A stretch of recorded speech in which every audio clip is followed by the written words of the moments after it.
এ কোনো সাধারণ জার্নি নয় রে লা, এ প্রচন্ড এক ভয়ঙ্কর জার্নি। সেই জার্নি আমরা আজকে পার করলাম, সঙ্গে 5 জন ছিলাম। প্রচুর জার্নি, খুব পরিশ্রম হয়েছে, ধাক্কাধাক্কি করতে হয়েছে। ধাক্কাধাক্কি সাধারণ ধাক্কাধাক্কি না, অনেক ধাক্কাধাক্কি, মানে মিছিল মেডিকেল গেলে যেমন হয় না, সেরকম ধাক্কাধাক্কি করলাম আমরা। বিশেষ করে আমি আমি অনেক ধাক্কা দিয়েছি, একজনকে তো প্রায় গর্তের মধ্যে ফেলে দিয়েছিলাম। যাক, সে কথা না বলি। ধাক্কাধাক্কি অনেক করেছি। সিকিউরিটির ব্যবস্থা অনেক ভালো ছিল এখানে, জায়গায় জায়গায় সিকিউরিটি ছিল। হসপিটালে সব নার্সরা বের হচ্ছে। নার্স দিন না, দেখবে অনেক সুন্দর। শপিং মলে যাবি, এখানে ভিতরে শপিং মল আছে, বুঝলি।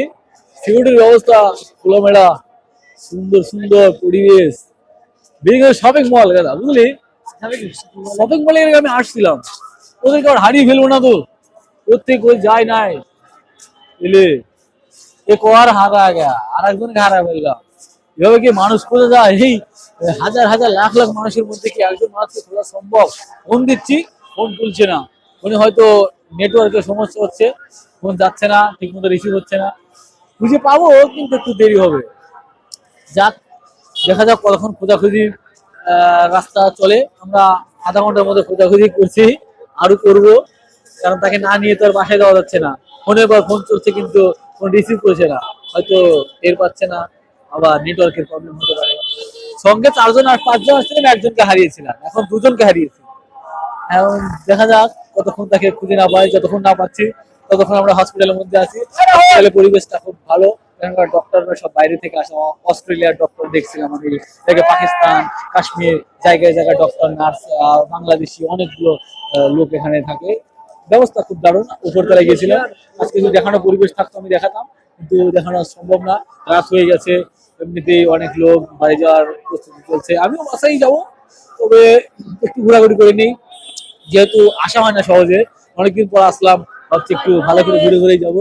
এই যে ফোন দিয়েছে, কোথায় আছে না আছে খুঁজবে, তবে আমার মনে হয় না সহজে পাবো। হাসপাতাল গেটে আইছো, হাসপাতাল গেটে, হাসপাতাল গেটের ভিতরে, ভিতরে গাছের করে আছি আমরা। হ্যাঁ, খেজুর গাছের করে হাসপাতালের ভিতরে ক্যান্টিন আছে, ভিতরে ক্যান্টিনে এর আগে আসছিলাম, কফি, দারুণ কফি লেগেছিল। আজকে যাওয়ার কোনো পরিস্থিতি নেই, ভাবছি এখান থেকে একটা বড় বড় মিষ্টি পাওয়া যায়। একটা মিষ্টি ওয়েট কত জানেন? 2 কিলো 3 কিলো এরকম, এত বড় বড় সাইজের মিষ্টি।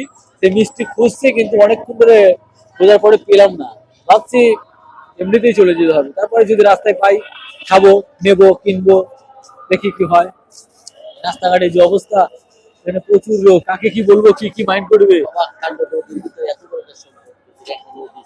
এই হসপিটাল বাংলাদেশের নামকরা হসপিটালের মধ্যে একটি। এখানে সুদক্ষ ডক্টর, নার্স দ্বারা পরিচালিত হয়। রুগীগুলো, এটা পুরো নদীর মধ্যে ছিল, আস্তে আস্তে ভরাট করতে করতে করতে করতে অনেক বড় বিশাল এরিয়া। দিনের বেলা হলে আমি দেখাতাম। এই পিছন দিকে না অনেক বড় এরিয়া, এখানে প্রাইভেট জেটও ল্যান্ড করা যায়, বড় এয়ারপোর্টের মধ্যে ব্যবস্থা আছে। যারা বিদেশি ইমার্জেন্সি রুগী বিদেশ থেকে আসে, এখানে প্রাইভেট জেট ল্যান্ড করা যায়। ওইদিকে অনেক বড় এরিয়া, নদীর পাশে আর কি। নদী ভরাট করতে করতে এত বড় প্রতিষ্ঠান তৈরি হয়েছে। সব আল্লাহ পাখির ইচ্ছা, মানুষের পরিশ্রম, যাই হোক সবকিছু হয়েছে। আপনাদের অনেক কিছু দেখানোর ইচ্ছা ছিল, দেখাতাম, তবে এখন এর ভিতর শপিং মল আছে, কিন্তু যাওয়ার কোনো ইচ্ছা নেই, কারণ লোক খুঁজে পাচ্ছে। আমরা অবশেষে ইনাদপুর হসপিটালের মধ্যে ঢুকলাম, ভিতরে চলে আসছি। প্রচুর লোক, ধাক্কি, অনেক পেরেশানি হওয়ার পর অবশেষে আসলাম ভেতরে। এটা একটু রিল্যাক্স মনে হচ্ছে, চারদিকে শুধু লাইটিং করা। অনেক লোক এখানে আসছে। আমাদের একজন লোক প্রতিনিধি হারিয়ে গেছে, খুঁজেও পাচ্ছি না। লোকেশন দিয়েছি কি হসপিটালের মধ্যে আসবে, তো এখন দেখা যাক তাকে খুঁজে পাই কিনা। অনেকক্ষণ ধরে তাকে খোঁজাখুঁজি করছি। প্রচুর লোক, এত লোকের মধ্যে কি হাঁটা চলাফেরা করা যায়? তারপরেও আমরা হসপিটালের মধ্যে আসলাম, হসপিটাল সাজানো গোছানো, প্রচুর লোক এখানে সমাগম করেছে। আমরা যাকে খুঁজছি তাকে লোকেশন দিয়েছি এখানে আসতে, তো আসুক, দেখা যাক কি হয়। আমরা এইভাবে আর কি বলবো, এত লোকের মধ্যে আমি কোনোদিনও আসি। আগের বার যখন এসেছিলাম তখন এত লোক ছিল না, বা আমি হয়তো শেষের দিকে আসছিলাম, হালকা পাতলা লোক ছিল, ঘুরলাম, ভালো লাগছিল। হসপিটালের মধ্যে আসিনি আরেকবার, তো এবার আসলাম। হসপিটালের মধ্যে একটু রিল্যাক্স মনে হচ্ছে, লোক আছে কিন্তু তারপরেও ভালো লাগছে, কারণ এখানে লোক একটু খোলা আবহাওয়া আছে। আর রাস্তাঘাটে প্রচুর যানজট, ধাক্কি করে আসা লাগছে আমার। যাওয়ার সময় ধাক্কি করে গেছি, আসার সময় ধাক্কি করে আসছি। তো যদি পেতাম তাহলে অবশ্যই যেতাম। লাইক ভালো থাকবেন, সুস্থ থাকবেন, আবার দেখা হবে। আল্লাহ হাফেজ।